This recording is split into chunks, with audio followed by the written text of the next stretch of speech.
I've watched the first couple fights, so we'll get to here, and then from here I'll have to wing it. But let's go back to the beginning. Ready for battle. 1. Attackers incoming. Defend objective A. Okay, we're running this kind of. We got a Sombra, we got a cast. So Yeah. Oh yeah, you're not streaming, I think.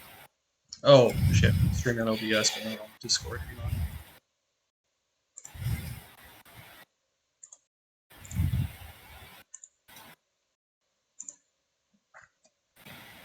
Okay, how about now?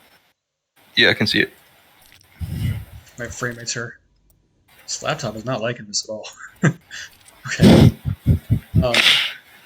So we're running a cast on Sombra, okay? So since you guys like to meme about brackets so much in concaves, how are we gonna make one with this comp? Because you guys meme a lot and chat about it, and you don't actually do it nearly enough in the game. So you wanna give me some proposals on how we're actually gonna make a concave here with what heroes that we have. If we have our Sombra, I think this would be long, but our Sombra could wrap all the way behind them. We could like have a front back pincer on them. Yeah, somewhere in here, pincer this way, or she could even pincer behind if you want to be really greedy. Okay, that's one person. Okay, next, who else? I guess we have Kree. We might want to take the top. Okay, but if he was a soldier, this would be more feasible to do by himself. But since you don't have a soldier, you need to send someone with him. Okay. Do you just send like Diva and the supports with him? You can't send both supports. You probably send either just the brig, and then because your Diva's, I would say just send just the brig with him. Your Ana's fine here, right? Your Ana's pretty insulated. Like she's behind your tanks. So if you have your tanks here, Monkey Diva here, if anybody goes to this brig Kree, your Diva can always peel. Yeah. So yeah, the most important thing is getting the Sombra behind them, getting the cast on some kind of off angle. There's only one option here.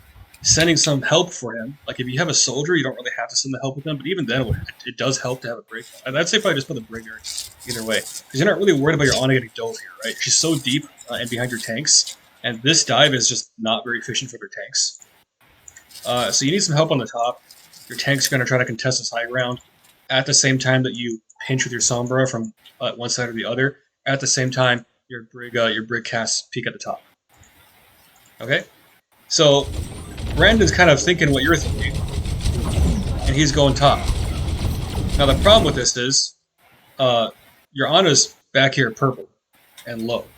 So I don't know if Ian isn't communicating this, but Ian, if you can't go, you got to say something. Okay, a lot of times. Oh, hey, you're there.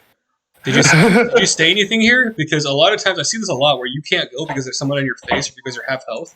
You don't say anything, your team just goes on without you. Oh, I probably said absolutely nothing. Okay. Thank you for taking ownership of that. The team needs to know this shit, okay?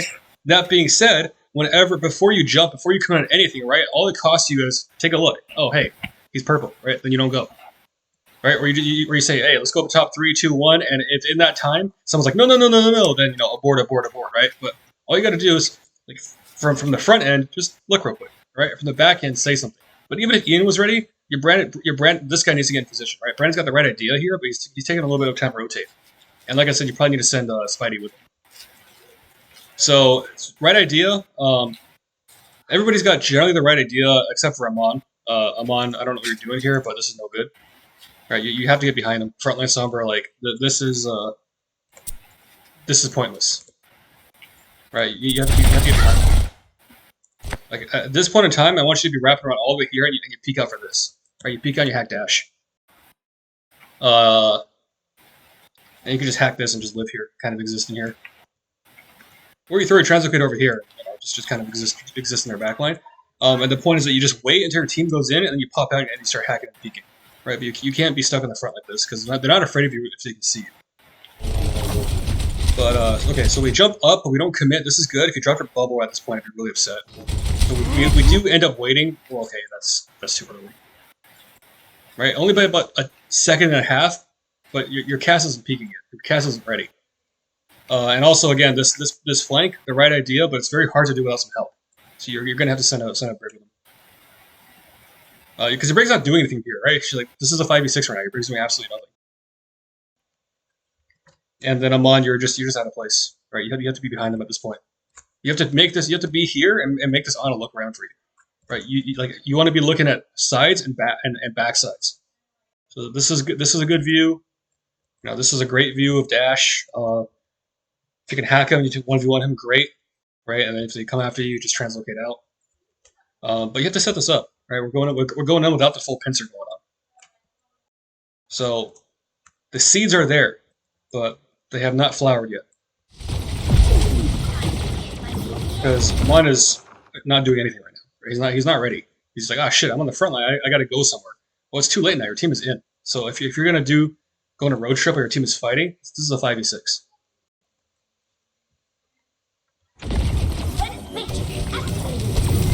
And Brandon's trying to 1v1 the Tracer, which wouldn't happen if you had the break there, right? You would force a lot more resources on this top left to try to clear his cast, and by forcing resources towards the flank side, right? By forcing more resources this way, these guys have more room to push forward, right? So they're trying to push this way, and then you're just gonna push them in from the opposite direction, right? It's like you're playing that circle, except in this case it's more like a weird brain-shaped shape here. But we didn't have enough pressure on the left side, and we certainly didn't have any pressure from the back side because our Sombra is just not in position at all. So this is gonna get a little bit look at because our Sombra is not doing anything right now. Right, you got 30% ultra. You're not able to hack anybody. If you can make these guys look around for you, if you can hack Dash right now, this is huge. Or if you even just make Dash peel off into the front line, if he has to chase you into this room, and you waste his time and you translocate out, that's perfectly fine. Right? It's like the Valley of Sombra, the Valley of Tracer. If you don't get kills, you waste people's time. You make space. Right? If either of these guys peel off the front line and come all the way back here for you, right? If you're playing here and they just like blink out into down here or something, right? It's so much time wasted for them. Or you could just have this hack just kind of exist here, right? You can just like play this and then use all this cover, just waste time. Your goal is just to waste time and make space.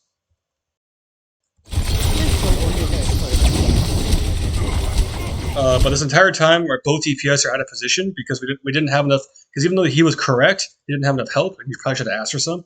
And Amon, you just weren't behind him. Nope, ugly engage, get punished. So really, the fundamental thing we have to understand here is we want these angles, and we have to understand how much resource we have to put into these angles to actually get the concave. Right? Because if one guy flanks, that's great, but depending on what they're running, he might not be able to hold it by himself. Like if they're running a Tracer, he definitely needs a bit of help. And that's where it has to come down to more than just one guy. Right? Or this guy needs to play some solo.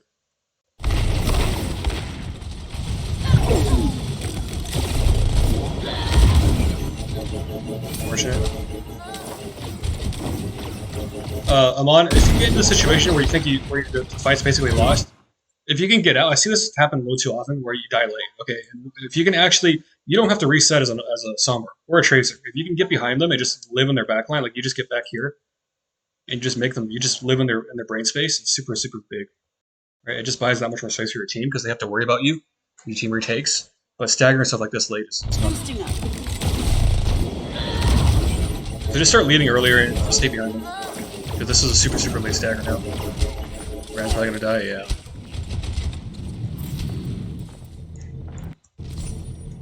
This next engage is even worse, arguably, because I think we just abandoned the idea of flanks. We try to shove it down main and get blown up as a result.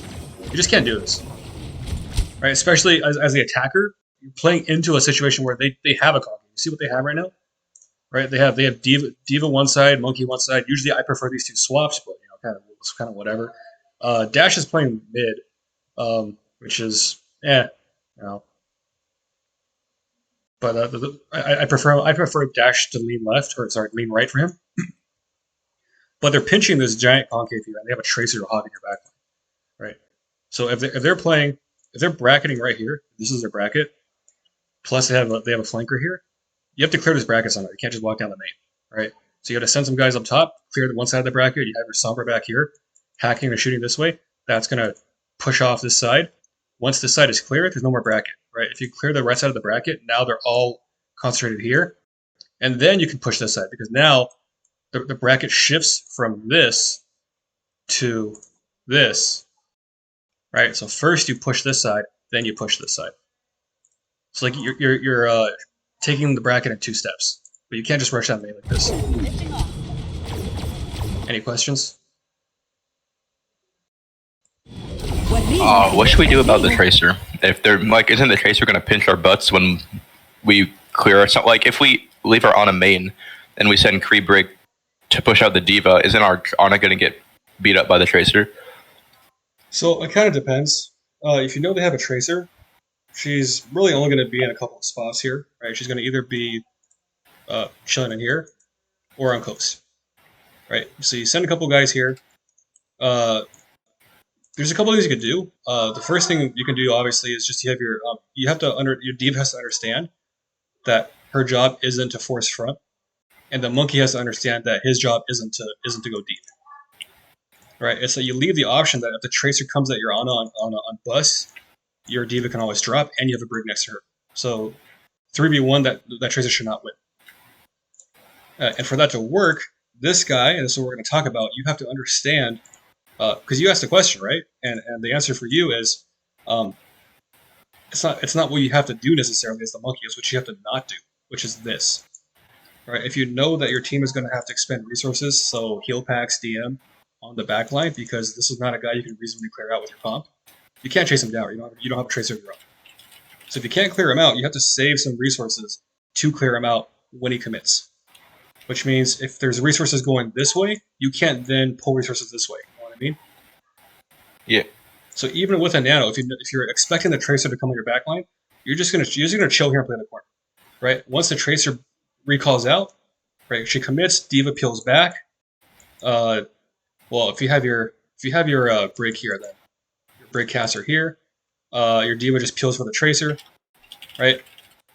Your Amon is somewhere here spamming this, or somewhere here spamming this. Like you're basically just trying to get more angles than they have, and just win on the sidelines, right? They're gonna have one pinch, and they're gonna have one pincer from the back, and they're gonna have a bracket on this main here.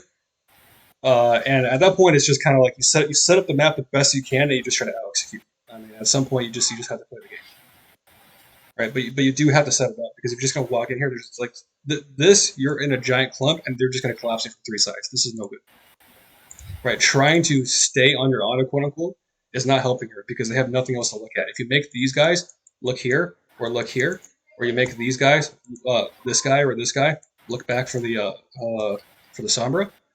Right, like who's looking at your auto? Literally just a tracer, right? So you have to trust that Ian can at least stay alive, if not win the 1v1, and at least make enough time for Peter to peel for him. And if Peter peels for him, then this guy has to understand, hey, I can't go deep, right? I gotta feel that. I gotta make sure I understand my backline is secure. So this is the fundamental concept that I'm gonna talk about a lot the next couple of VODs, because we tend to go deep still way too much before our flanks are clear. And you just have to understand, my job is just to chill here, not die, not take too much damage, not burn too many resources. When my team is ready, as in when we've cleared the flanks, when we've secured this side and this side, then I can go deep. That makes sense? Yeah. It's just being more methodical, because we tend to rush things a lot. Right? We tend to rush things like a heck of a lot. There's a couple fights I want to go over on Havana from the last scrim, where we just take the fight really, really slow. Like really, really, really slow, right? We just wait for resources. We clear one side of a concave at a time. We start taking the map in pieces, right? And then we eventually can win off that. But you can't just go like, we just want to shove in a brute forces. That doesn't usually work, especially against good teams. Because we're just getting collapsed on. This is no good, right? They have 3 angles on us. They have 3 sounds on us. We have 1. We're all in the same spot.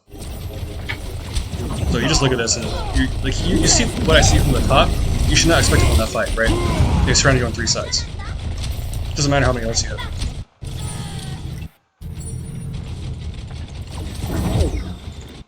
Diva. It's a little harder to explain piece by piece. It's something we just have to practice, right? Hopefully you could visualize what I'm talking about. But it's you have to first, like, when they have this bracket, we have to identify that they have this concave, and we have to contest, right, this sightline by trying to push them off of it, or trying to at least contest it. and then we're also contesting this with the tanks, right? And then we're gonna we're mashing 2 sightlines here, and then we're having a third and behind them with the Sombra. So we're matching. We're putting a hat on the hat. We're matching 2 sightlines plus a third in the back. So we have an uncontested sightline, but they also have an uncontested sightline. But we have the option of peeling our diva to contest it. See that? So we're at least accounting for all the sightlines. The name of the game, I did this with UCSD, but you have to try to account for all the enemy sightlines while making as many as you can, many of your own. Like to account for the enemy sightlines, deny them as best you can, and then make more of your own.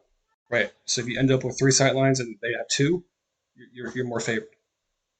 Does that kind of make sense? Yeah. And I don't know if you watch football now. You see like the X's and O's kind of thing, right? This is like attackers and defenders. You want to put a hat on the hat. You want to make sure that whenever they have a sightline, you're at least matching it somehow. So you're contesting their sightline, and that at the same time, right? Even if you mash sightlines, if you have three on 3, so in this case you have 2. You would have 2 contested sightlines at the same time, and then 1 uncontested for your Sombra. Well, they have 1 uncontested, right? Then you're at least even there. You're more okay with those odds. You just have to execute, make sure that you play your timings right, so that Tracer pushes, Diva peels back, Amon gets a hack, win the long fight. Okay, but that doesn't happen at all if you don't at least match sightlines, because they're just going to collapse on you. You can stop me and ask me if any of this is confusing, but I just want you to make sure this is clearly understood. Right? Just forgetting about sightlines and just running it down main is not the way to go. I skipped something.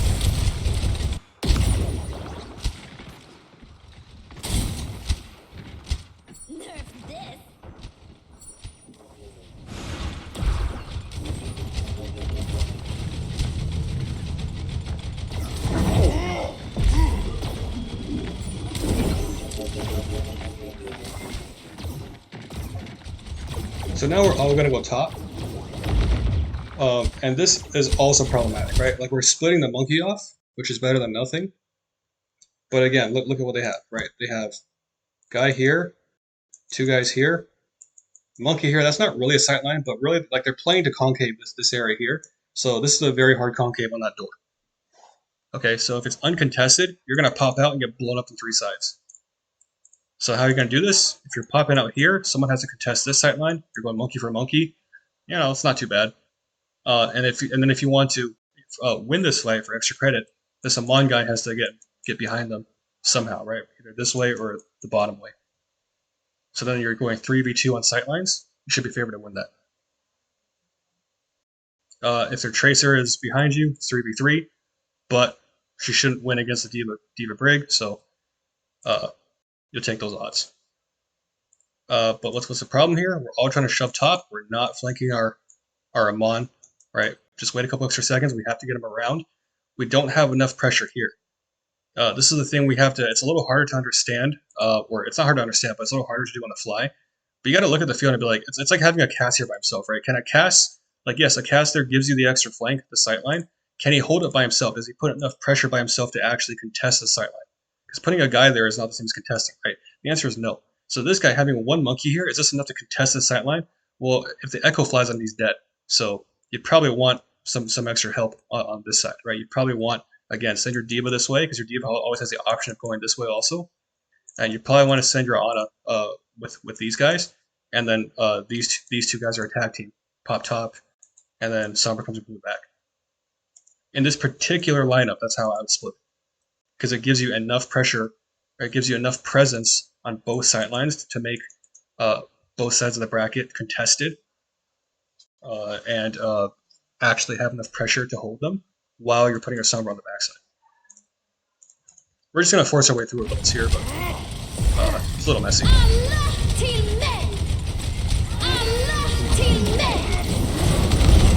Adaptive circuit engaged. Diva. Big EMP.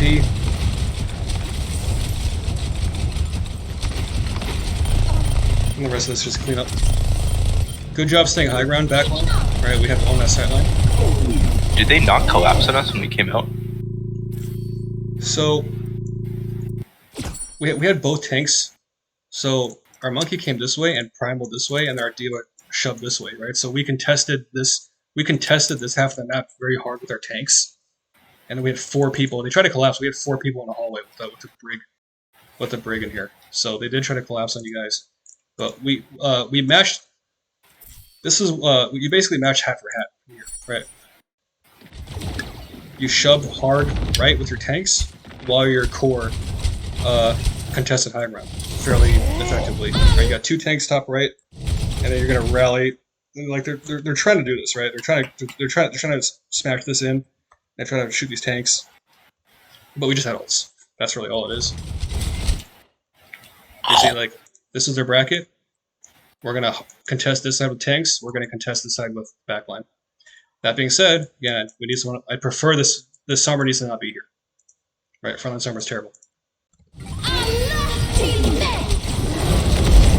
Adaptive circuit engaged. If we don't have ults, we probably don't win that. You know, we probably don't win this. If we don't have ults. Diva. Because just a monkey diva going to brig Ana with the echo is not usually favorable. But we have a bunch of ults.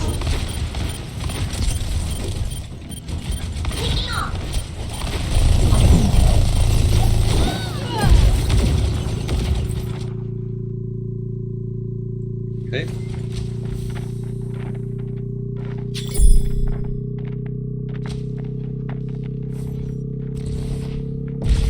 Good setup. Yeah, I was gonna say you should set up here so if anybody walks past you, right, then you have the option of dropping down and cutting them off.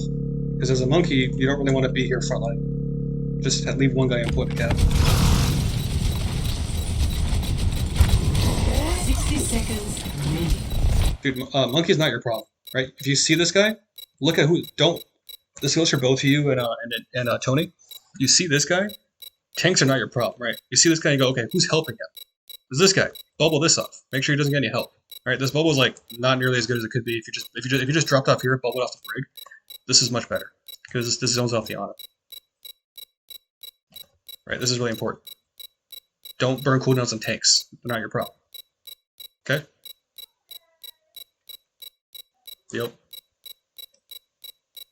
Oh, sorry. Yeah, I'm trying to get vitamins out of my container right now. Okay. Oh, what the hell? This guy's just sitting here at bubble, so he's dying anyway. But you know, if he was a little bit more aware of his LOS, like if you just bubble this off, it's way more efficient. And if you're zapping the brig also, like zap their brig, zap their Ana. Do not zap their monkey. Not your problem.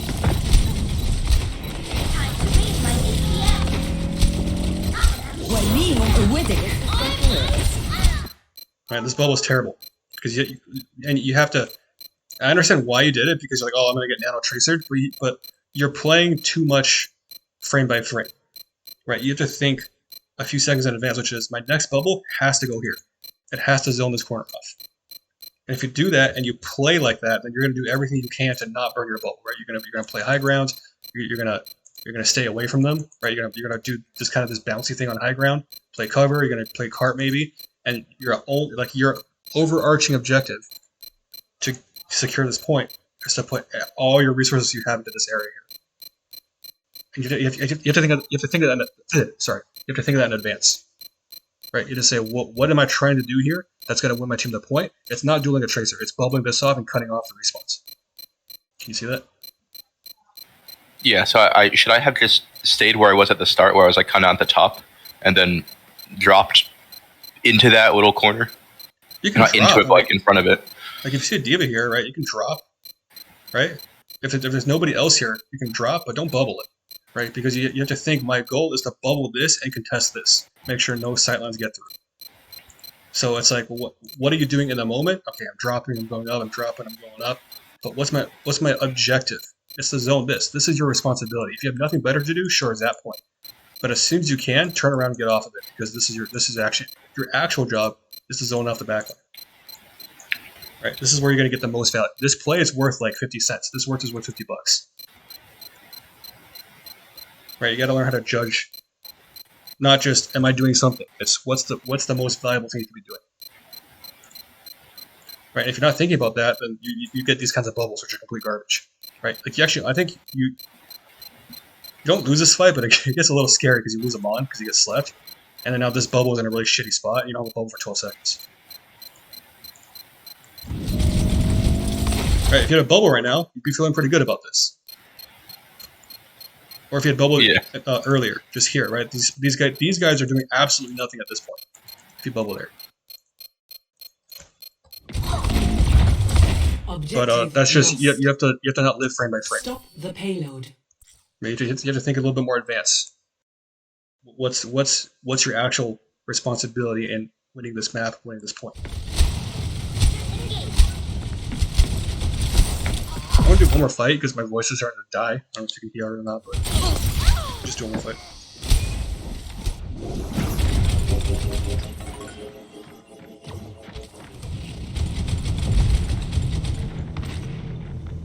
Okay, we've talked about this map quite a lot.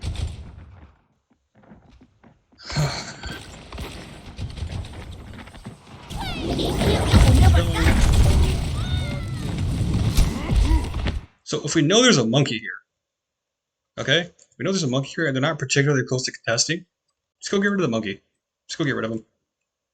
At least Peter should. I mean, maybe Theo doesn't, because again, Theo and a monkey kind of sucks, right? If they come to help him, then you drop and you zone off his support.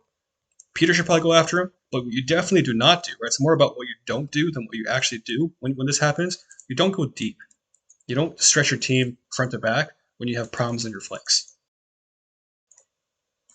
Right? By not going deep, you're not forcing people to help you and heal you, and you're not putting because when you go deep without help, you're putting pressure on your team to help you. You're putting stress on your team when they actually need those resources for the backline. Right now, we need to save Brandon. We can kill this monkey. He's primaling. You hear the primal. And then what do? You jump on their back. No. Right? He's not getting any help right now. Literally all you do is you just sit on this bus and you wait. Right? If he gets help, you zone off his help. That's all you do. Okay, this guy's feeding. Don't match his mistake. You understand? Like, don't even trade this diva. You're feeding this guy ult charge. Right? Like, you just sit here and you go, oh, okay, monkey's in my backline. I don't interact with the primary monkey. I'm just gonna sit here. If he jumps past me at 1 HP, I'll go finish him off. If someone comes to help him, I'll bubble him off. Right? But all I do is chill. You have to understand when it's best for you to just chill. That's a skill we don't really have as a team yet. Sometimes less is more, because this is pointless, right? This is worthless. These guys are nowhere near the cart. They're not contesting any part of the map you really care about right now because your team is dealing with this, and you're just gonna go and feed your primal at them. This is a 1v5. You're matching his mistake.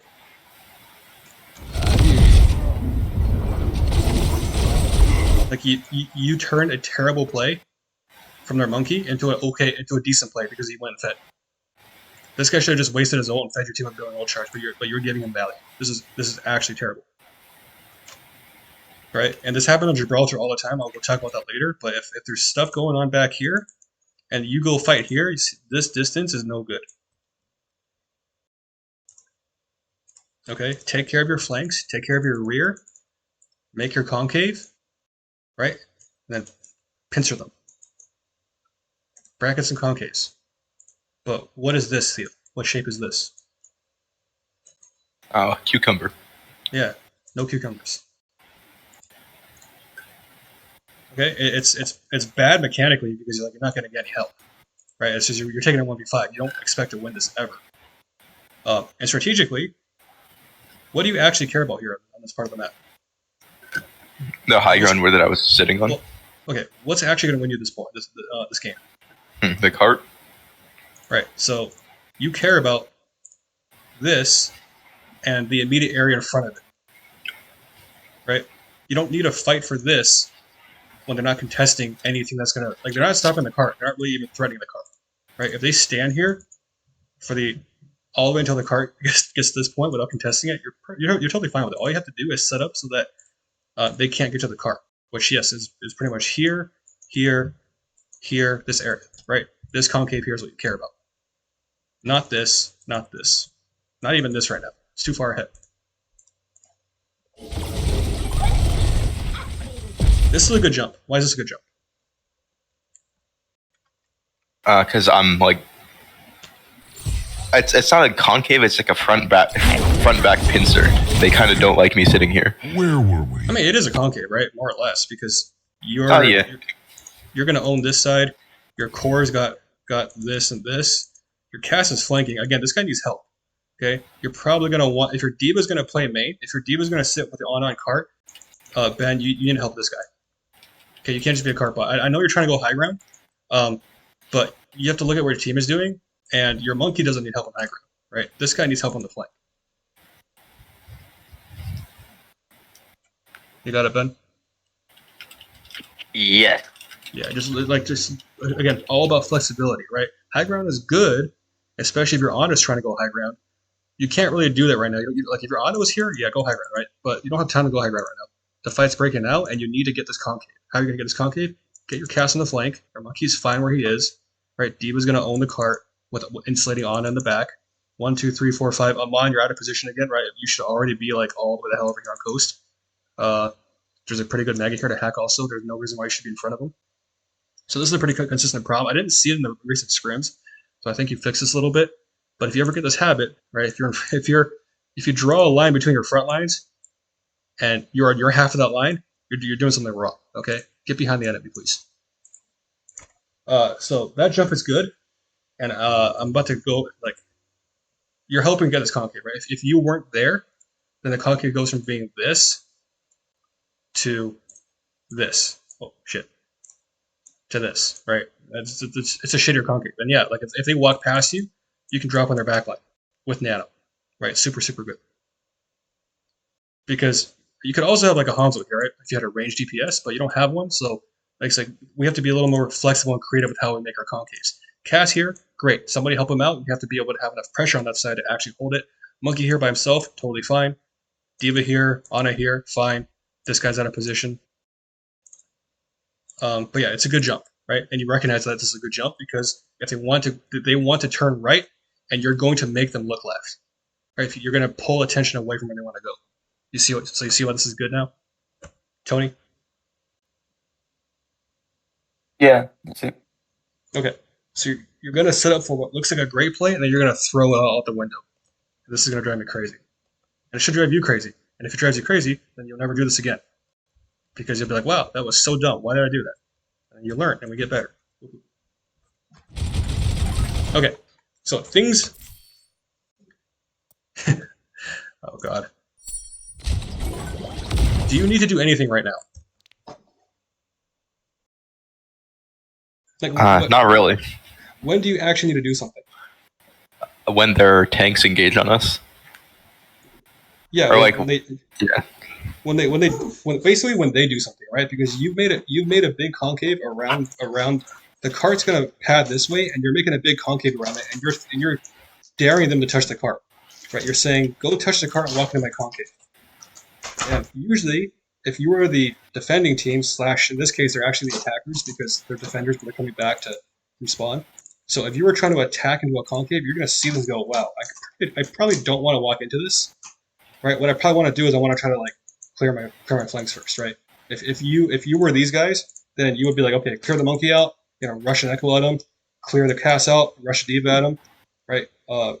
Break the bracket and then touch cart, right? Or own the high ground and touch cart from the flank.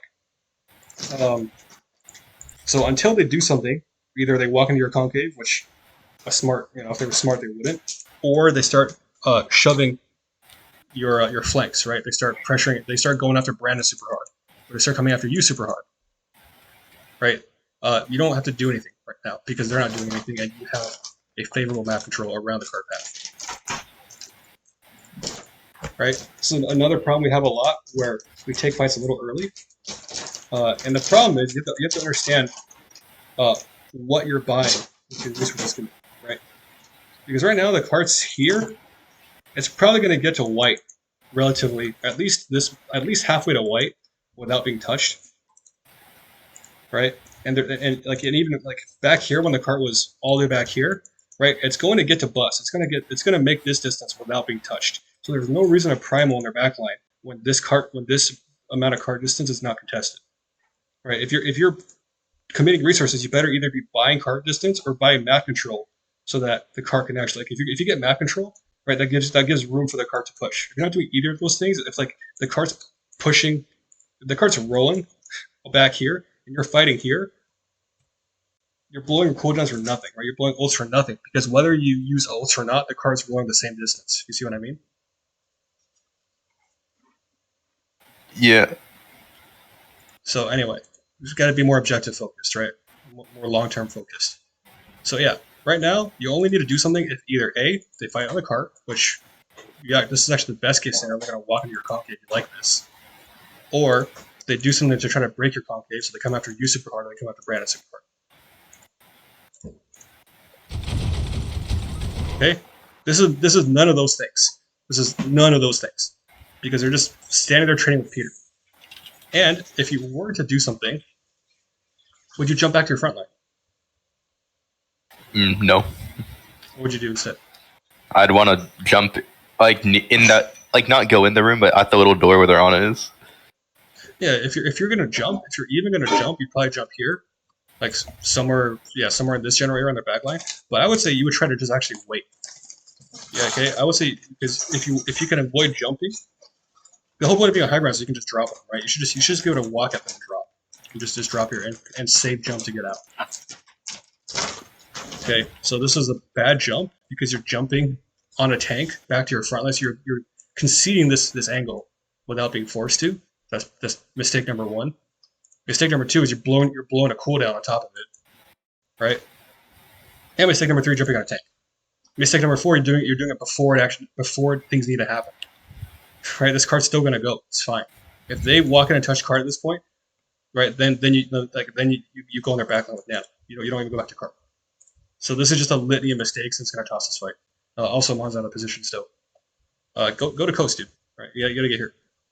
Get here and piss off their backline. You have a perfectly good Mega here to hack, right? Be a menace over here. If you want to be here instead, this is also perfectly fine, right? At least this is an angle, but this is neither of those things. This is no good.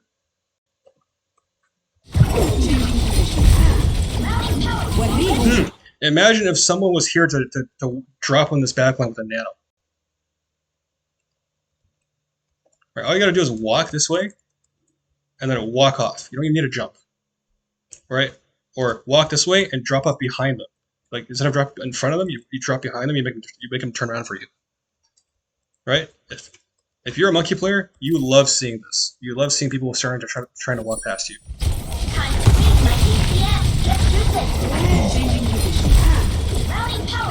Right now, you go right now.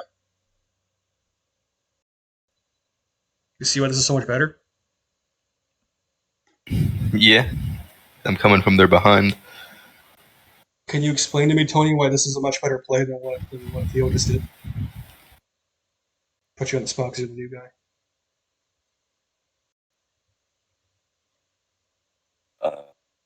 I actually wasn't paying attention to this last slight bit. All right, watch the VOD again. All right. Yeah, I'll definitely do that. Yeah, this is no good. For all the reasons I just went over. Get this sight in your head because you want more of this. You don't want to be on the front line. You don't want to give up your concave. You don't want to jump on tanks. I'm feeling unstoppable. It's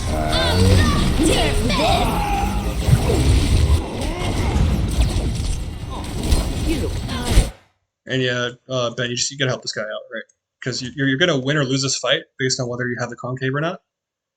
So main is not very important, right? This is important. This room is important. Coast flank is important. This is probably going to be Sombra. This is probably going to be Cass, and this is going to be your monkey, right? And your Diva likes to be in the middle of everything because then she can go on any side. Any side that takes pressure, the Diva can reinforce, right? Plus her backline. So Peter's fine in the middle, but you guys need to understand what concave you're trying to build. And because Theo gives up this concave, because Amon was never really in position. Like you got here eventually, Amon, but it's too late. And because we didn't have any help with Brandon in this room by sending a brig over, right? We didn't have a strong concave. They just walked in. Like they did the stupidest thing possible, which is they just walked down main and they beat you guys because you tossed your out control. That shouldn't happen.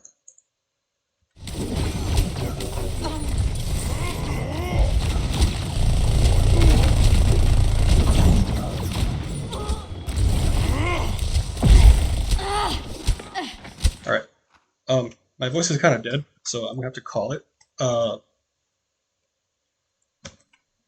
Any questions, Theo? No, I don't think so. Actually, if I was staying in my original spot, if I did not give up my angle, what would I do if they were to force my angle? Do I like run back to my backline? No. So if they were to force your ankle here, okay, there's a couple things you could do. First of all, if they were to do it here, they'd be a little bit early. So instead of going this way, what you could do is you could just jump this way, right? You just jump this way, and you ask your honor or someone, because at that point your honor was like here, right? Your honor can come back and peek you here. While your diva is still on card, your honor does not need to be on card, right? Your honor can come back and peek you this way and heal you, and it's going to keep you in a position where you can retake. And she can nano you from here. She can be like, okay, peek back, retake, nano, go back in, right? Like you're basically you're giving up this staging. You're going to stage here, and then if they're still sitting on high ground, you just nano and you go back to high ground. Okay, you need to try to find a way to preserve this angle, because if you come here, right, and your Ana peeks you this way, and then you recontest this way, you're still feeling pretty good. If you give up this angle completely, like if they run you off of this angle and go back to your team, you're kind of in a shitty spot now, because what you're trading your concave for like this, which is much weaker, and you're giving them this, right? So this is a back control gets flipped on you. You're giving them high ground and the concave, and you don't expect to win that. You don't want to come. You don't want to have to. You don't want to come back into this from the front with a nano. So whatever you can do to be in a position to recontest this angle, drop back this way, come back this way. Right? Either they're going to vacate, they're going to run you off, and then push this way, in which case you can just come back for free, or they're going to hard hold high ground with their echo and diva, in which case you just come back with a nano and you run them off. But not immediately, right? Not immediately. You chill until the cart gets to maybe white, where it's actually going to be contested by their concave, because this concave threatens this corner. It does not threaten the bus, right? Like this is a kill box for this high ground concave. If the cart's here, it's too early. You don't care about that. It's not in the kill box yet. When the cart starts to trip the kill box, then you go back in, because then you have to do something then, or the cart's not going to move. Slash your team's going to die. Does that make sense? Yeah. Because getting run off back to your team, especially down main, is really bad. Right? You're gonna take damage the whole way. First of all, you're shot in the ass, and you're giving them what they want, right? Versus being here, they have to spread attention in two opposite directions versus everybody looking this way. And splitting attention is what you want as a monkey. And pretty much as any mobile flanker hero, splitting attention is what you want. Okay. Yeah. So I never want to be on my backline. As much as possible. I never want to say never, but you should understand, again, if we're going to value plays, right, having some kind of flank angle or some kind of concave angle where they have to turn attention away from your backline, that's worth, I don't know, $20, $30. And being here on your backline, right, is worth like 2 cents. It's terrible, because they're going to get poked out. They're going to see you coming from a mile away. It's like, this jump is not easy to make, right? They're going to beat you. They're going to whip you.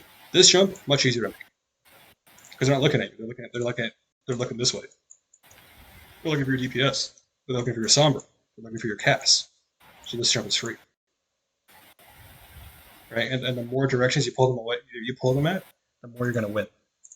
Because these guys did nothing special, right? You literally, like, you threw your primal, you got good positioning, you threw your positioning, and they're like, oh, okay, there's no concave anymore, and they just rush you down.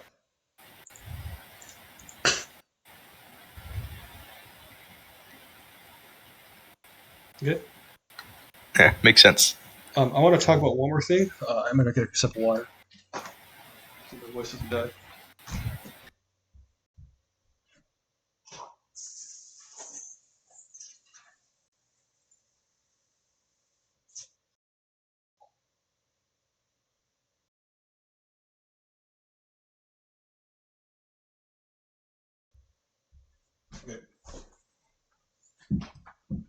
really important concept, and I want everybody to look at this VOD at some point, but especially this last part. It's about setting up and breaking concaves. So I talk about this with UCSD. I don't know if I ever really made it explicit with you. But there's two main ways that I see concaves or brackets and how you break them. Number one, we talk about a lot is overload. Okay, and what that means is if there is a bracket, if there's a concave, you put very heavy pressure on one side of that bracket, like 5 guys maybe, right? And then you and what you're trying to do is you're trying to isolate one side, right? Because if you're looking at a bracket, if you're looking at a bracket like this, or concave, and they have guys here, they have guys here, they have guys here. If you walk in any of this area in the front, right? You're in that crossfire, you're in their kill box, you're gonna die. Okay, but if you take your team and you swing them out to one side, and your formation looks like this, then you're bracketing, right? You're bracketing yourself one side of the formation while isolating the other half. Because these guys are now, you've linearized, I call this linearizing, right? You've made their concave into something that's more like a line, and you're isolating half their team. So this half of the concave is now inside of your own concave, and these guys are in a straight line or too far back to do anything about it. Okay, this is what I prefer when possible, because it's just easier to pull off, right? It's like, okay, they got a crossfire, they got a concave. Figure out which half of the bracket's easier to get to. Make your own concave around it, right? While putting the other half of the enemy back in a straight line, right? This is going to clear these guys off. They're gonna pull back to their team, and what you're going to end up having is you're going to have the enemy like this, and voila, you're already in a concave because you've made a concave. You've bracketed one half of the formation. You've herded their team back, and now you're in a concave and they're not. This is best case. This is what I want to do most of the time if possible. This is what we talk about a lot. Okay, the reason why Numbani, and especially Numbani, I don't know if too many other maps are like this. Because you like imagine King's Row third, you know, overloading is like running down the left side of that map, right, running towards the left spawn door, shoving like 4 or 5 guys to the left side, maybe leaving your one sniper and a diva main, right? You overload left side, you're bracketing that left spawn door, you shove them all towards their right spawn door, towards the pit, and then you're going to take a much more favorable fight there. The reason why this part of this map really sucks, it's really hard to overload because their bracket's going to look like this, right? Their bracket's going to look something like this, where they're going to have opposite high grounds, and this side is not accessible because it's high ground, so it's a huge pain in the ass. So your only option to overload is to shove this way, and then maybe get someone here, right? Like you're trying to make this bracket. But no matter how you try to overload this, you're gonna have your team cut off, right? If you're shoving guys, like we've seen this problem where if you have guys here, your cast isn't getting healing from Rana. So we have to. So this is a problem, right? If you get guys here, these people aren't getting any help from these guys in the tunnel or any help from the main. So because this map cuts off all of the brackets you can possibly make, while preserving the sight line of the bracket that the enemy defenders have, that is a huge pain in the ass to try to overload. And so the other option, this is a football term, right? We talked about this briefly, so I just want to formalize this so we're not confused about me saying different things. But this is hat in a hat, right? This is they have defenders here and here, and we're going to put our hats, right, our helmets, our players on these defenders, and we're going to account for their sightlines. Right, so that means they have guys here, guys here. We're going to put some guys here. We're going to put some guys here. We're going to put a Sombra either behind here or behind here, right? And we're going to match pressure. So if we have a cask on top, we have to have enough pressure here to account for this sideline. We have to have enough pressure here to account for this sideline. We have to have some pressure behind them to account for the backline. Okay? And so now we're not really overloading any one side, but we're trying to account for all sides of the bracket at the same time. So if overload looks like this, where they have a bracket going on, and we're just gonna take our own bracket and zone off one side like this. That's overload. Hat on a hat's like this. Oh shit.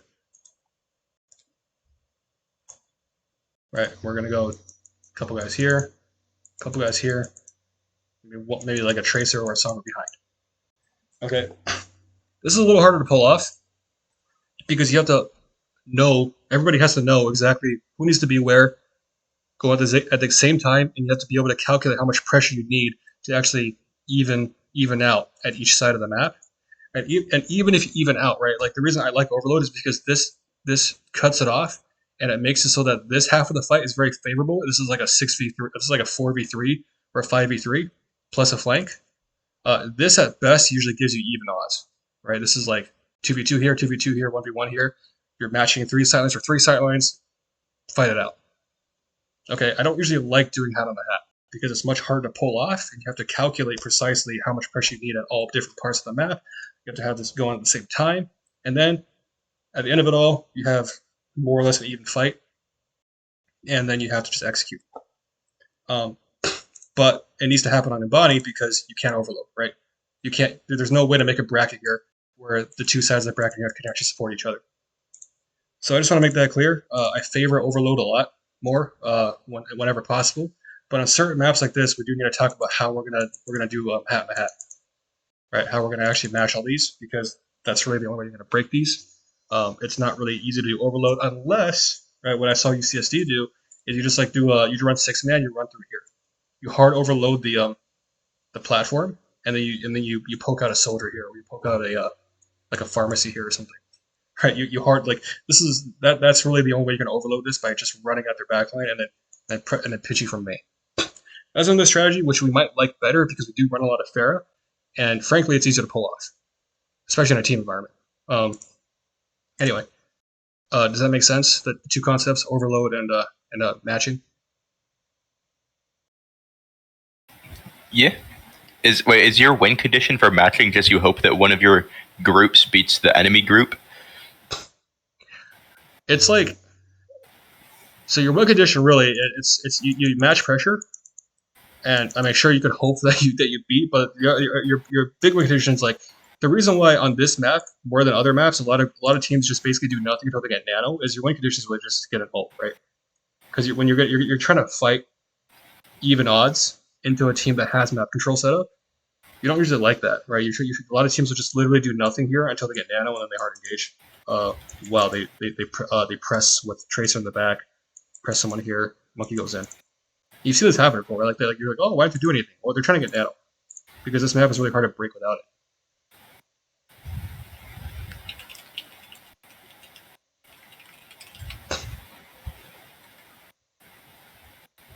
Make sense?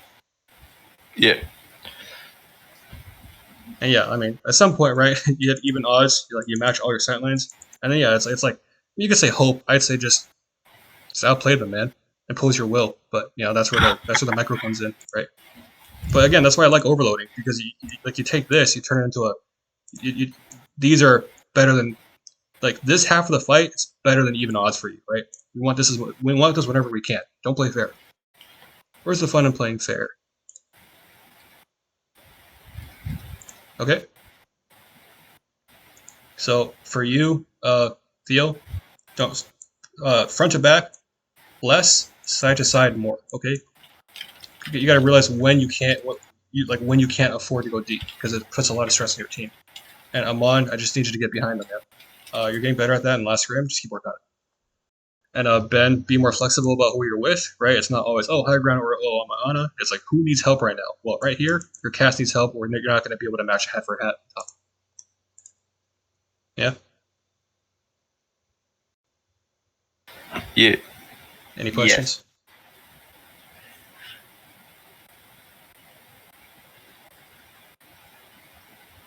Here, my voice is dead, so I'm going to call it here. Thanks, guys.